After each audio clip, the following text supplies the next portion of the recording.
It is easy to forget how before the creation of the United States, 90 to 95% of the world lived in abject poverty. Not poor as we describe it today, but soul-crushing poverty where the death of the family pig or one bad spell of weather could result in out-and-out starvation. People were born under class distinctions where you couldn't rise above what you were born into. They didn't have individual rights. There were no constitutions. It was the divine right of kings or the right of might. And the latest military ruler could have his way simply because he had a bigger army than anyone else. In fact, if we were to take a short history lesson to go back to 18th century London, the country out of which the United States was born, the century out of which the United States was formed, let's look at what life was like for our forefathers, what they saw before they came to this country. The historian writes, there was a seasonal pattern of death. In winter months, when thick, heavy, encrusted clothes were worn day and night, respiratory tuberculosis, influenza, and typhus raged. Dysentery and diarrhea came around in the summer when flies transmitted bacteria from filth to food, and water was at its most foul. Of every 1,000 children born in early 18th century London, almost half died before the age of 2. Pause there. Half of the children died in London before the age of 2. Malnutrition, maternal ignorance, bad water, dirty food, poor hygiene, and overcrowding all contributed to this extremely high mortality rate. And if an infant did survive, it then faced the perils of childhood, namely malnourishment and ongoing abuse. Many poor children were dispatched to crowded, back-breaking workhouses or were apprenticed to tradesmen who used them as unpaid laborers. Parliamentary committee reported in 1767, just 9 years before the Declaration of Independence, only 7 in 100 workhouse infants survived for 3 years. The condition of the world gave rise to some men and women who said, we can do better, we can be better, and the idea of a democracy established upon individual rights given by our Creator God was a brilliant idea, an effective idea, and it has changed the world. It's not perfect. We've seen and our hearts have been broken sometimes as our country goes astray. But the world is a vastly different place because the United States was born. Being the first democracy, now we look at the world and over 50% of the world, not much, but barely over 50% of the world now lives under a democracy. 120 countries have followed the United States' example of becoming a democracy. And when democracy has been threatened, the United States has risen to the challenge. We saved the world from Hitler. We beat them back and basically gave it back to the world. And when we think of what Europe thinks of the United States, it's so often to forget this. I think we often have a skewed view here. My wife and I were in Italy last year, and we hired a driver to go from Florence, where we had been, down to Assisi. I was going to speak a little bit further south. The driver asked if he could take us on a little detour that he wanted us to see. Now, when you suggest something to Lisa on vacation, you're kind of taking your life into your own hands. She vacations with a vengeance. And if you get in the way of the 112 things she has scheduled that day, you better be wearing a helmet. But he was insistent, I want you to see that. You need to see this. We said, fine. He pulls off our road, just goes a little bit out of the way, and we pull into this very quiet place. There's just this sense of awe about it. And it was one of 20 American military cemeteries that are spread throughout Europe. These 20 cemeteries house 104,366 military personnel that are buried there, not counting 20,000 soldiers who have been missing in action. If any American wants to go to Europe and apologize for this country, elected or not, they should take a walk through those cemeteries before they make that choice.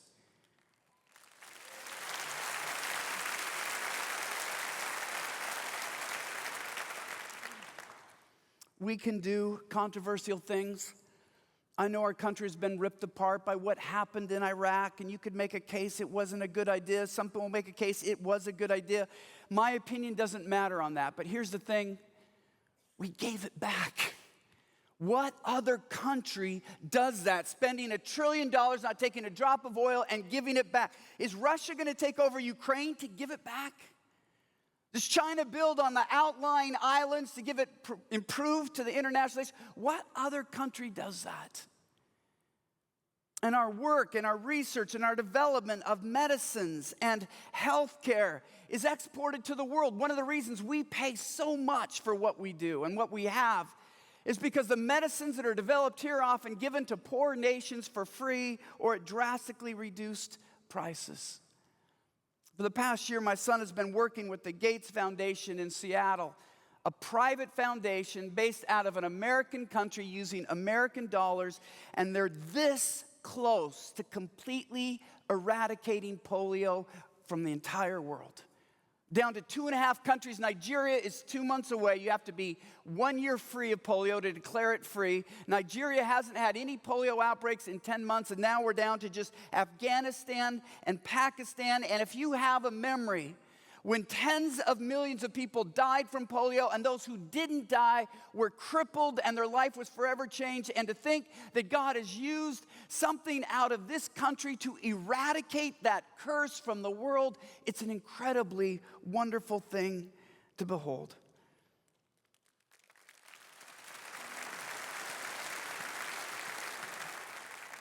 The 2014 World Giving Index rates the United States and Myanmar as the world's most giving countries.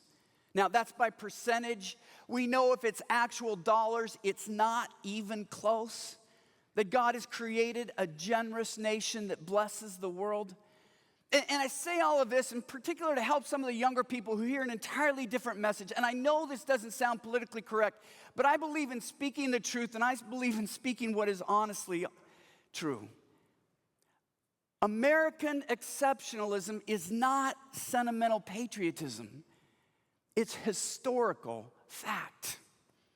It just is. It's what has been true. It doesn't mean we're a perfect country, but it does mean God has done some special things with the United States. Now, patriotism for Christians begins and ends with this. We believe a strong country under God, reverencing God, can be a tremendous force for good in the world. But a country this strong, divorced from a fear of God, and I don't know about you, but I think God have mercy on the world. Because the power of democracy has to be placed under a higher power. People aren't naturally good. We know that from Scripture. We're naturally sinful. And if you get a group of people, the majority of which have given themselves over to evil, we can vote evil in. And because of our might, we can exert evil instead of good things. We can export some very bad, even wicked things. So the call today is to call ourselves and our country back to what made this country so great, back to what has made this country such a force for good, and that is our reverence for God. But if we're honest, when we look at the hostility leveled at those who speak up for God's truth, and we know we're going to see this in the coming months, we know that good men and good women that have dedicated themselves not only to what this country stands for, but they also are Bible-believing Christians. They will be torn apart. They will be maligned. There will be silly stories trying to tear them down. And when we look at this, it may be the case. We don't know. Historians will tell us years from now. But it may be the case that God is calling us to enter into a new season of sacrifice. We have the example. The signers of the Declaration of Independence ended it with these words that they said, "We mutually agree to pledge our lives, our fortunes, and our sacred honor to see this happen." And we know they did. Many of them did give up their lives. They were decimated, their finances. They certainly gave up their fortunes, and they were besmirched and hunted down. They gave up their honor. They pledged their lives, their fortunes, and their sacred honor for a greater good, believing the world was not a good place. We can make it a better place. Will we today pledge our lives, our fortunes, and our sacred honor to protect and preserve what they created. It's not just a political call, it's a spiritual call. Jesus tells us in Scripture that it's better to give than to receive, that putting down of sacrifice. So that's our political heritage, it's our spiritual heritage, and yet so often today, instead of people sacrificing for the greater good, we hear this: where are my benefits? Where are my benefits?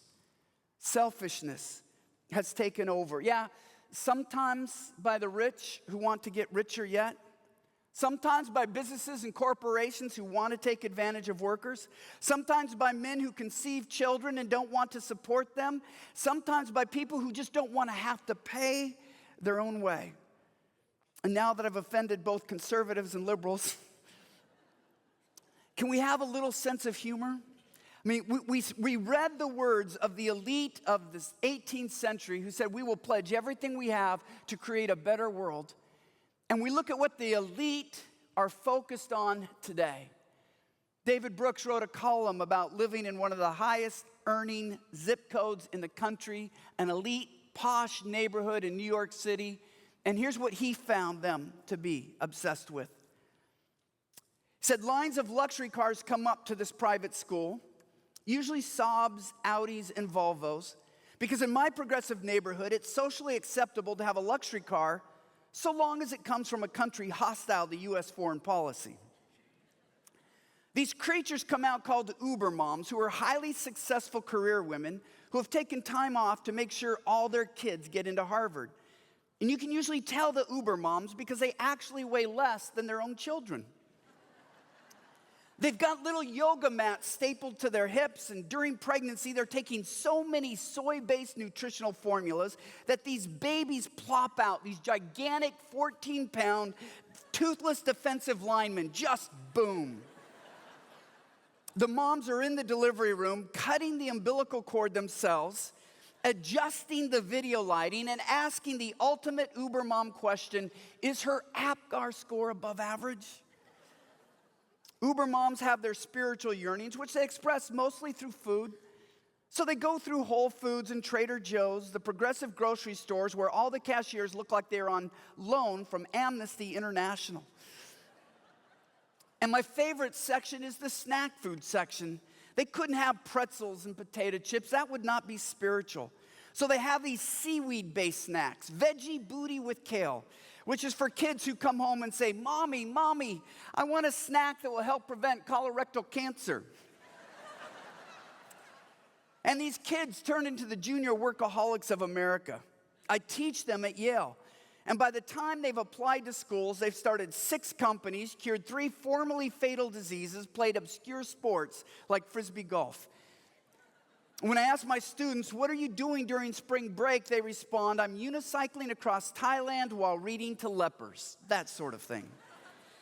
They have tremendous faith in themselves. In 1950, the Gallup organization asked high school seniors, are you a very important person? And at that point, 12% said yes. They asked the very same question in 2005, and 80% of students said, yes, I am a very important person.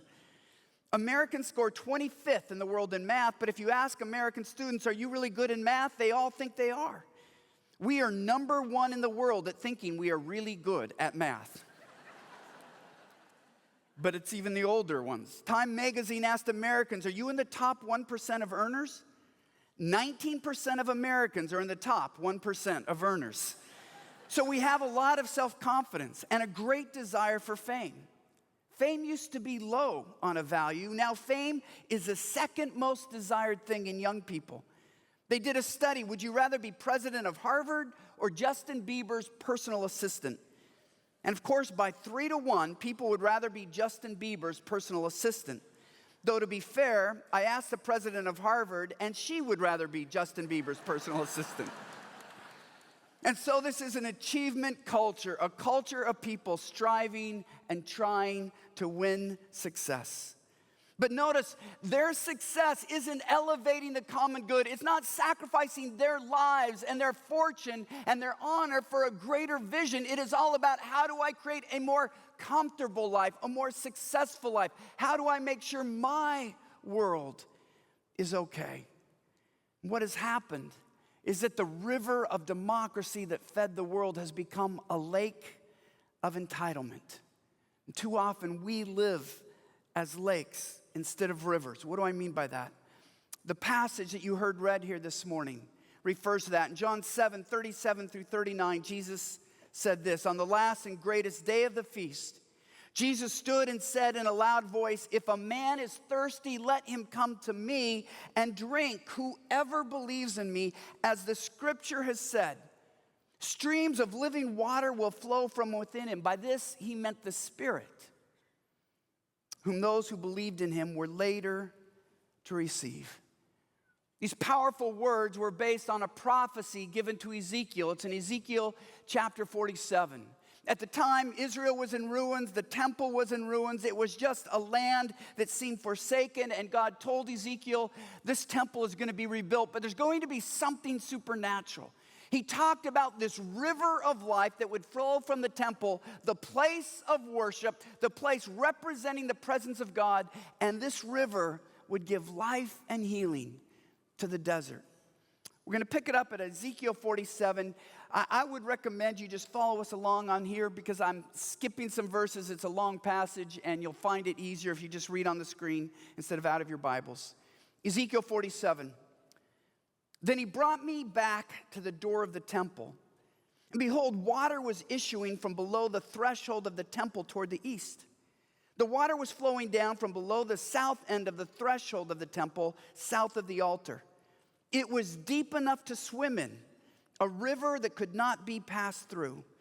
As I went back, I saw on the bank of the river very many trees on the one side and on the other. And he said to me, this water flows toward the eastern region and goes down into the Arabah and enters the sea. When the water flows into the sea, the water will become fresh. And wherever the river goes, every living creature that swarms will live. And there will be very many fish. For this water goes there, that the waters of the sea may become fresh, so everything will live where the river goes. And on the banks, on both sides of the river, there will grow all kinds of trees for food. Their leaves will not wither, nor their fruit fail, but they will bear fresh fruit every month, because the water for them flows from the sanctuary. Their fruit will be for food, and their leaves for healing. It's an incredible picture of this river of life flowing from God's sanctuary. It brings nourishing food. It brings healing medicine, and the nations are blessed because of it. God is saying to Israel, I think predicting what Jesus would do and bringing the Gentiles and the whole world into the faith, is that you're not to be this stagnant lake. I'm not creating this body of water that is just for your enjoyment where you go off to vacation. You're to be this river of life that goes out into the barren desert. You know, we forget when the Bible was written, it was written surrounded by deserts. People knew deserts. It was barren. There was nothing there. There was nothing to eat, nothing to heal. But you bring water into the desert. You irrigate the desert, and it can become a place of life, a place of healing. And God says, that's what my people will be. That's what the community of faith will be, bringing a river of life to the nations around them. That's God's vision for his church in Ezekiel 47. It's Jesus' vision for his followers in John chapter 7, that we have rivers of life flowing out of our worship experience to bless the world. So we know that Christian practice isn't about creating a comfortable little lake house where as the world goes bad, we just escape, we're comfortable, we're happy, we're on vacation. But rather living a life of sacrifice being poured out so that nations can be blessed with the faith and the hope that we have been given. We weren't created to be stinking, mosquito-infested lakes. We were created to be rivers of life. Would you say that with me? I want this to be a sticky phrase. We weren't created to be stinking, mosquito-infested lakes. We're called to be rivers of life. keep that image in mind. As you're investing your resources, as you're investing your time, as you develop your attitude toward this country, do you want to be a lake set aside? Or are you saying, Lord, make me a river of life to bless the communities and the country around me? I say this because today we have increasingly numbers of people who make a living being lakes. They're stagnant bodies, taking it all in and letting nothing out. And so instead of a determination to sacrifice their lives and their fortunes for the greater good, all they are obsessed with is how things are going on in their own life. And I just got to say, as a pastor, one of the more difficult challenges I face is because knowing history, how good we have it today. The pain management, the nutrition, the relative security, the blessings, just how easy life is in this century compared to any other century prior. And yet people who, if everything is not going perfectly in their life, become bitter at God and think he's gone on retirement. I said this in a sermon 5 or 6 years ago. It's been way too long since I've repeated it. It's something we should probably remember every year. But my life changed when I realized theologically that according to Scripture, I deserve hell right now. If you want to talk about what I deserve, the Bible is clear. I fall short of the glory of God. He doesn't have to wait until my life is over, add up my good deeds with bad. It's very clear right now. That's not about that. I deserve hell right this moment. The reason I stress that is if I believe I deserve hell today, then I realize that anything less than hell is a pretty good day. Every moment outside of hell is a gift of God's kindness and mercy and generosity. I would never demand God to give me what I deserve. I ask for mercy. I ask for his kindness. And when I realize what I truly do deserve, it makes me even more grateful. But we have a country, we live in a world that doesn't believe they deserve hell. They believe they deserve unmitigated heaven. And it's our affluence and it's our relative security that allows us to fight over the issues, frankly, we've been fighting over the last few years. If you look at what has been an obsession in the headlines, the social issues, the things that we battle over, the things that we talk about, they're only the kind of things that a country that is relatively affluent and secure could fight about. I saw a study last couple weeks. Scientific organization has 140 different weather stations throughout the globe. And they're contending that there has been no global warming over the last 10 years. There might even have been a little bit of global cooling. I read a report in USA Today directly contradicting that. Another scientific organization says that's not the case. We can demonstrate that temperatures over the last 10 years internationally have gone up 0.2 degrees, and that's a pattern that's going to continue. So we could say with some degree of confidence that 50 years from now, temperatures will have risen by 1 degree.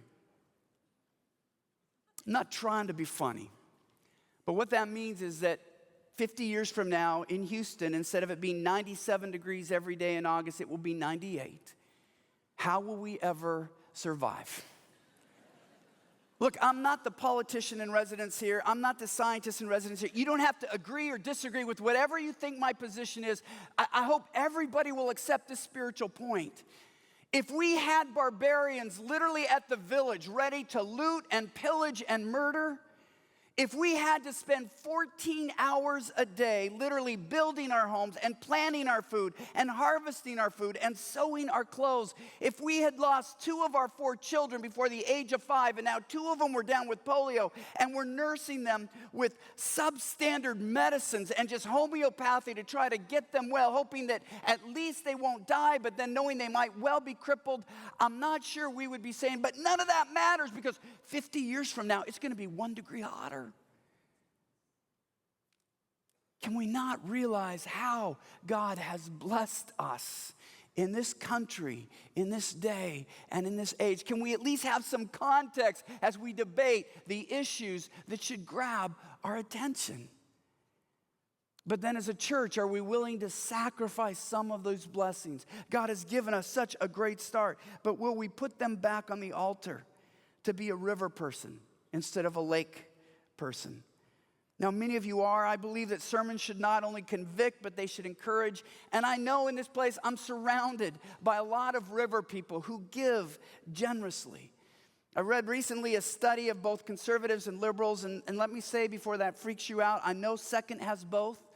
We're not joined by the fact that we all vote for the same people. We're joined by the fact that we worship the same person. We don't always root for the same sports teams, which kind of surprises me. When I moved here from Seattle 5 years ago, I was shocked to find out not everybody is a Seattle Seahawks fan. Not everybody realizes they really are the greatest team in the NFL, even though it seems so objective to me. I mean, won the Super Bowl 2 years ago, and then last year we're so kind, we just gave it away. I mean, in the history of the NFL, what other team? 1 minute to go in the Super Bowl, second down on the 2-yard line with Marshawn freaking Lynch as your running back, would throw it to the other team. Could you imagine any other coach being that kind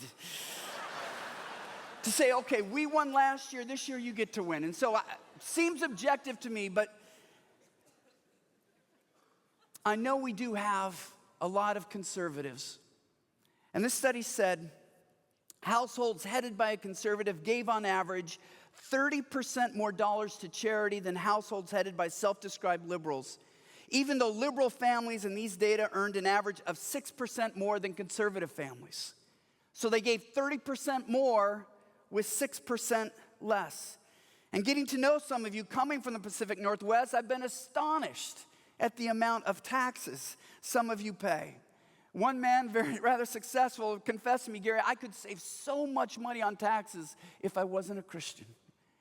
Now, he told me he's a river person. His faith is impacting how he lives as a citizen.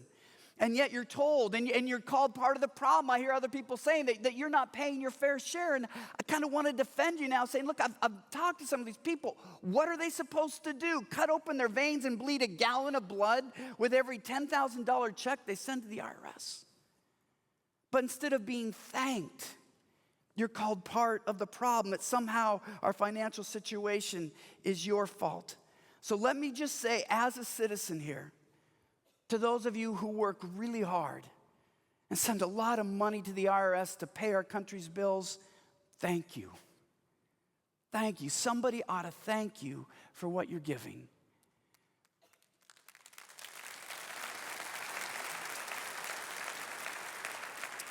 Now, look, I want to make it clear, if you're one of those percentages that they can't give any money, you shouldn't feel bad. If you are poor because of health, if you're poor because of age, the Bible calls us, it is our joy, it is our privilege, it is the glory of this nation that we reach out for those who need that help. That's part of what makes us who we are as a country. But the Bible does challenge those for whom it's not a matter of age or disease, but it's a matter of character that they don't give. Paul is very clear in 2 Thessalonians 3:11-13 when he says this, we gave you this rule. If a man will not work, he shall not eat. We hear that some among you are idle. Such people we command and urge in the Lord Christ. This isn't political. Paul's not talking about a political party. He says this is a spiritual obligation to settle down and earn the bread they eat. And so,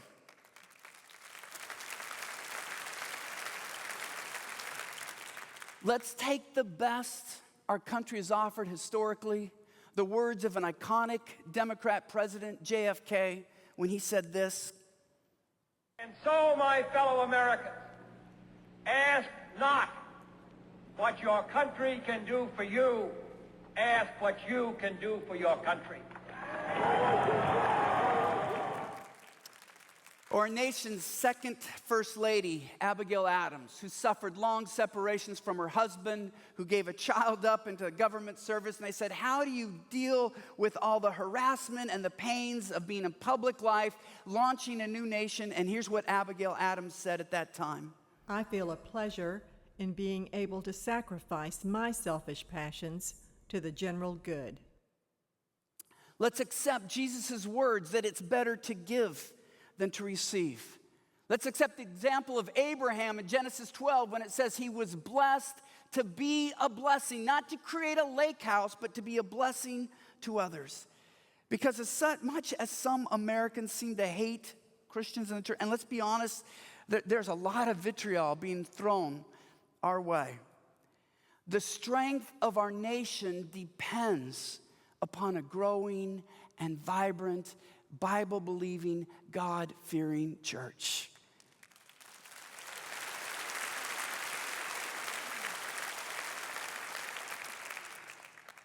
And let us remind ourselves, early Christians were accused of both incest and cannibalism. We are rather late to the party of social persecution.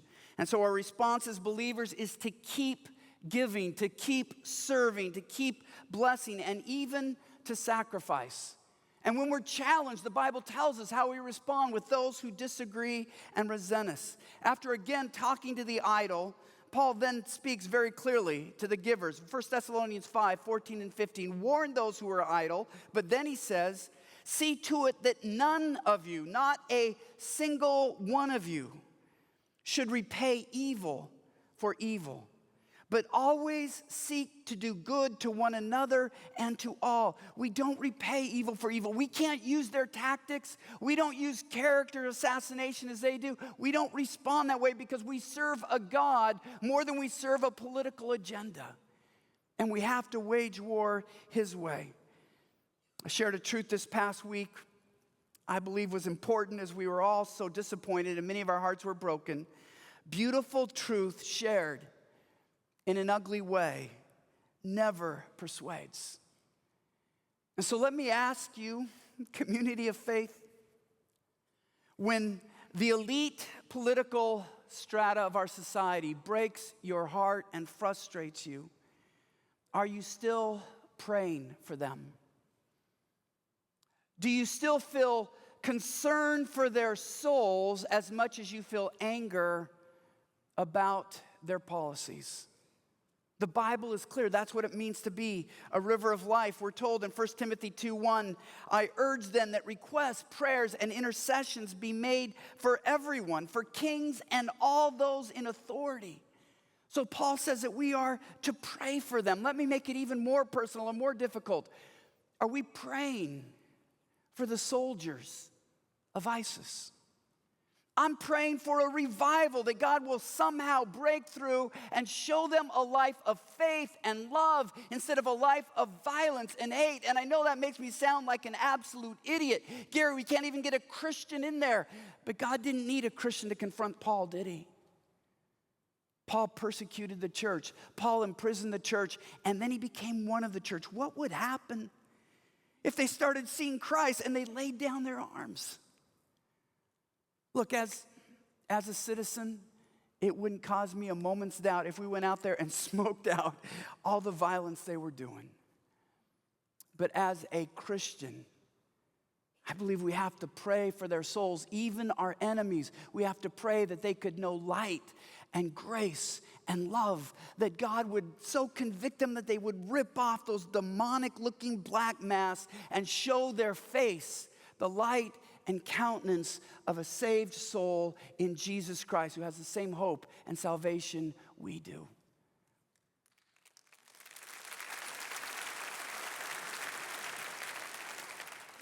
We don't serve our nation to be appreciated by our nation. They may resent it. They seem to say anything but God. I have a relative who's worked in a public environment with children. They had a program that was working very well, helping kids come out of addictions. It had an over 80% success rate. Their former one had less than a 15% success rate. But you know what happened?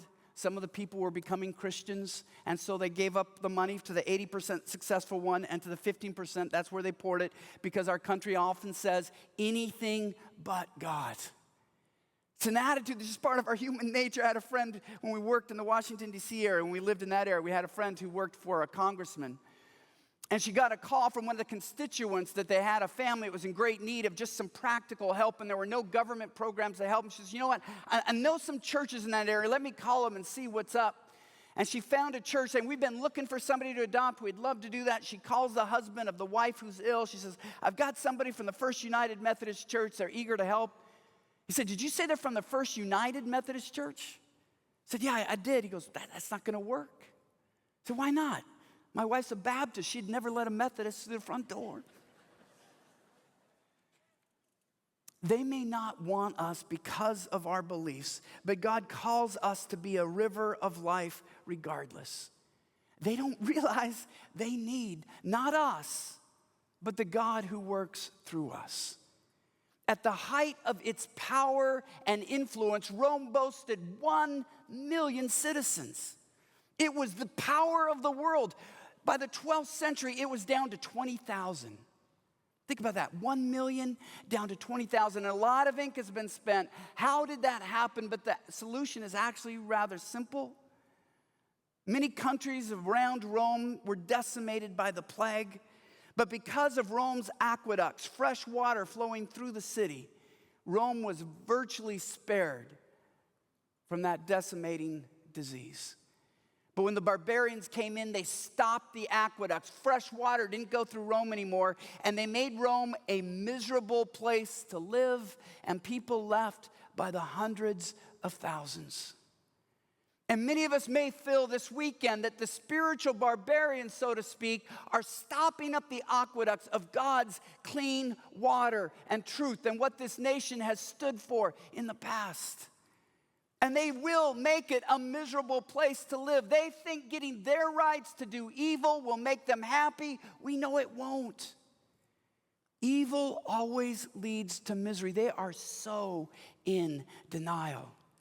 We know because we've walked in rebellion to God. We still deal with it. We know the misery that sin brings into our life. Being given license to express that doesn't make anybody happy. It numbs the pain for a short season, but it increases the agony. That's why we have to keep the aqueducts of love open, because they're going to need the church when they realize all that they hope for doesn't fulfill them.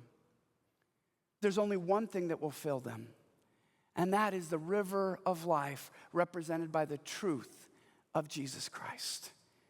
And so we're here and we give. They might try to redirect the aqueducts. They may tempt us to hate. They may try to pollute our river. But brothers and sisters, the scriptures make clear we are not called to be mosquito-infested, stinking lakes off in our own little worlds. We're called to be rivers of life flowing out into the barren desert.